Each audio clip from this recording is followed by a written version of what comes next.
ಪ್ರಾಪರ್ಟಿನಲ್ಲಿ ನೀವು ಹೋಗ್ಬಿಟ್ಟು ಫೋರ್ಸಿಬಲ್ ಆಗಿ ಕೂತ್ಕೊಂಡ್ಬಿಟ್ಟು ಪೊಲೀಸ್ ಸ್ಟೇಷನ್ ಹೋಗಿ ಸೆಟಲ್ ಮಾಡೋದು?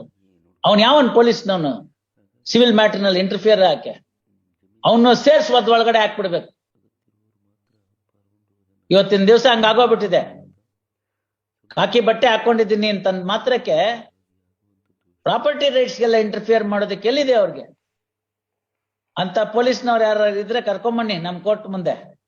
ಅವ್ರದ್ದು ವರದಿ ಬಿಚ್ಚಿಸ್ಬಿಟ್ಟು ಇರುತ್ತಲ್ಲ ಅವ್ರದ್ದು ಬಟ್ಟೆ ಭುಜಕೀರ್ತಿಗಳು ಟಾರು ಗೀರು ಎಲ್ಲ ಅದೆಲ್ಲ ಕಿತ್ತಾಕಿಸ್ಬಿಟ್ಟು ಶರಣಾಗತಿ ಹೊಂದಿಸಿ ಮನೆ ಕಳಿಸ್ಬಿಟ್ಟು. I understand the case.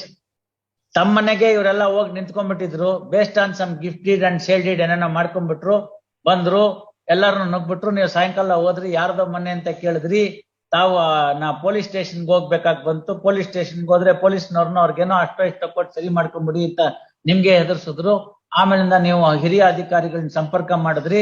ಹಿರಿಯ ಅಧಿಕಾರಿಗಳೆಲ್ಲ ಹೇಳದ್ಮೇಲಿಂದ ವಾಪಸ್ ನಿಮ್ಮನ್ನ ಜಾಗದ ಕೊಡಿಸಿ ಕೇಸ್ ಹಾಕ್ಸ್ಕೊಳ್ಳಿ ಅಂತ ಬಂತು. ಇದೆಲ್ಲ ನನಗೆ ನೆನಪಲ್ಲಿದೆ, ಗೊತ್ತಾಯ್ತಲ್ಲ. ಇಷ್ಟೇ ನಿಮ್ ಕೇಸ್ ಇರ್ತಕ್ಕಂಥದ್ದು. ನಾನು ಓನರ್ ಆಫ್ ದಿ ಪ್ರಾಪರ್ಟಿ, ಅವ್ರದ್ದೇನೋ ಡಾಕ್ಯುಮೆಂಟ್ ಮಾಡ್ಕೊಂಡಿದ್ದಾರೆ, ಅದು ಕಚಡ ಡಾಕ್ಯುಮೆಂಟ್, ಅದಕ್ಕೆ ಸಂಬಂಧ ಇಲ್ಲ.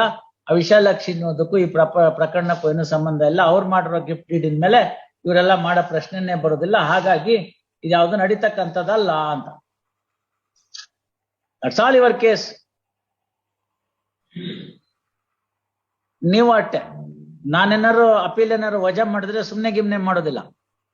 ಅಪೀಲ್ನ ವಜಾ ಮಾಡೋದ್ರ ಜೊತೆಗೆ ಜೈಲು ಇತ್ಯಾದಿಗಳನ್ನು ಹೇಳ್ತೀನಿ. ಅದು ಕೊಡು 1977, 24, 21 ತಮ್ಮ ಮೇಡಮ್ಗೆ ಮೊನ್ನೆ ಓದ್ ತೋರಿಸಿದೀನಿ, ಗೊತ್ತಾಯ್ತಲ್ಲ. ಅದಷ್ಟಕ್ಕೆ ಬಿಡುವಂತ ಪ್ರಶ್ನೆ ಇಲ್ಲ.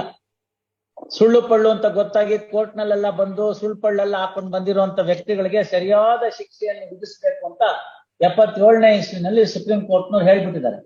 ಅಂತ ಸಂದರ್ಭದಲ್ಲಿ ಯಾವ್ದಾದ್ರು ಪ್ರಕರಣ ಇದ್ದು ಕೋರ್ಟ್ಗೆ ಮನವರಿಕೆ ಆದ್ರೆ, ಮಾಡ್ತಿರ್ತಕ್ಕಂಥದ್ದು ಚಿದ್ವಿನ್ಯ ಕುಕೃತ್ಯ ಅನ್ನೋದು ಮನವರಿಕೆ ಆದ್ರೆ, ಆಗ ಅವ್ರ ಮೇಲೆ ಇಂಡಿಯನ್ ಪೀನಲ್ ಕೋಡ್ ಅಲ್ಲಿ ಕೂಡ ಏನ್ ಬೇಕೋ ಅದರ ಆಕ್ಷನ್ ತೆಗೆದುಕೋಬೇಕು ಅಂತ 5ನೇ ಪ್ಯಾರಾಗ್ರಾಫ್ ಅಲ್ಲಿ ಬರ್ದಿದ್ದಾರೆ ಸುಪ್ರೀಂ ಕೋರ್ಟ್ನವ್ರು 77ನೇ ಇಸ್ವಿನಲ್ಲಿ. ಇನ್ನೊಂದು 4-5 ವರ್ಷ ಹೋದ್ರೆ ಈ ಜಜ್ಮೆಂಟ್ ಬಂದು 50 ವರ್ಷ ಆಗುತ್ತೆ. ಇನ್ನೂ ಮುನ್ನೋ ನಾವು ಅಯ್ಯೋ ಪಾಪ ಅಂತ ಎಷ್ಟು ದಿನ ಅಂತ ಇರೋದು? ಇದು ನನ್ನ ಮನಸ್ಸಿಗೆ ಬಂದಿರೋ ಪ್ರಕಾರ ಇದು ಸರಿಯಾಗಿದೆ. ಪೊಲೀಸ್ನವ್ರು ಬುದ್ಧಿ ಕಲಿಸೋದಕ್ಕೆ, ಇಂಥ ಅನ್ಸ್ಕ್ರೂಪುಲಸ್ ಎಲಿಮೆಂಟ್ಸ್ಗೆ ಸರಿಯಾಗಿ ಪಾಠ ಕಲಿಸೋದಕ್ಕೆ ಈ ಪ್ರಕರಣ ಸ್ಪಷ್ಟವಾಗಿದೆ ಅಂತ ಅನ್ನಿಸ್ತಾ ಇದೆ. ಅಮ್ಮಯ್ಯ ಇದ್ರು ಪಾಪ, ಶಿ ವಾಸ್ ವೆರಿ ಫೇರ್. ಅವ್ರೇನು ಒಂದು ಪಾಪ ಏನು ಮುಚ್ಚಿಡ್ಲಿಲ್ಲ, ಏನಿದೆಯೋ ಅದ್ ರೆಕಾರ್ಡ್ ಮೇಲೆ ಅದನ್ನಷ್ಟನ್ನೇ ಆರ್ಗ್ಯುಮೆಂಟ್ ಮಾಡಿದ್ರು. ಬಹಳ ವೆರಿ ಫೇರ್ ಆಗಿ ಆರ್ಗ್ಯುಮೆಂಟ್ ಮಾಡಿದ್ರು. ಅವ್ರ ಮುಖ ನೋಡಿ ಒಂದ್ ಚಾನ್ಸ್ ಕೊಡೋಣ ನಿಮ್ಗೆ ಅಂತಿದ್ದೀನಿ. ಇಲ್ದೆ ಹೋದ್ರೆ ಆ ಕಾನೂನು ಇದೆಯೋ ಏನಿದೆಯೋ ಅದ್ರ ಪ್ರಕಾರ ಬರೀತೀವಿ, ಮೆರಿಟ್ಸ್ ಮೇಲೆ ಅಷ್ಟೇ ಇರೋದು. ಎಷ್ಟು ವಯಸ್ಸು ತಮ್ಗೀಗ? ಇನ್ನು 64 ವರ್ಷ ಬದುಕೋ ಇಚ್ಛೆ ಇದೆಯೇನು? ಇಲ್ಲ ತಾನೆ? ನಿಮ್ ಕಾಲ